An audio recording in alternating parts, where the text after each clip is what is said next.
Chief Meteorologist Mike Everett joins us now with a first alert forecast. And Mike, I'm loving the rain, but I'm not loving driving in the rain. Right. And it's an adjustment, isn't it? You know, one of the things that we were mentioning at the beginning is that after that dry stretch, then it rains. You see a lot of those oils kind of rising up to the top and a lot of pooling and ponding. So I've been watching the WashDOT cameras pretty much all week long and seeing tons of people just spin out randomly. It's just a reminder, slow down, give yourself some extra time, stay away from the other vehicles, especially tailgating, and just know that we are going into that season where it's really, really important to be on top of your car maintenance as well. I checked my tires earlier this week and I think I need a new set. I'm slipping and sliding a bit.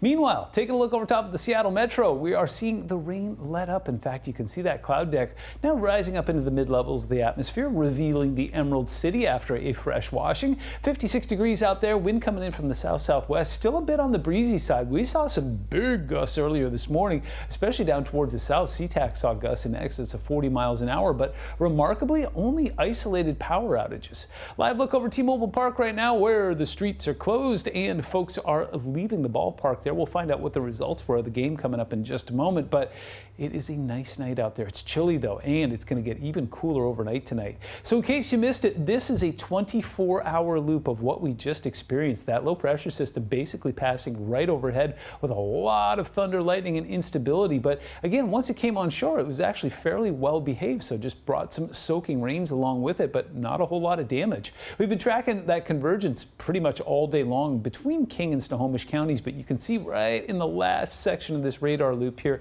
even that's starting to lose momentum as the winds are starting to slacken. You may have noticed some snow. In fact, we saw some today at Paradise up near Mount Rainier. Snow levels got down to about 5,500. They'll stay there overnight tonight. In fact, they actually take a bit of a dip on Friday morning down to about 5,000.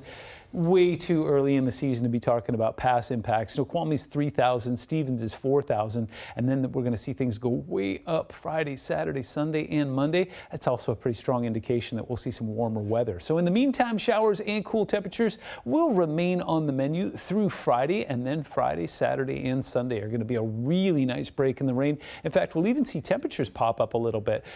Take full advantage because as we go into the next work week and as we've been doing for the last 7 weeks in a row, we will have a gorgeous weekend followed by a new system that drops in very conveniently on Monday.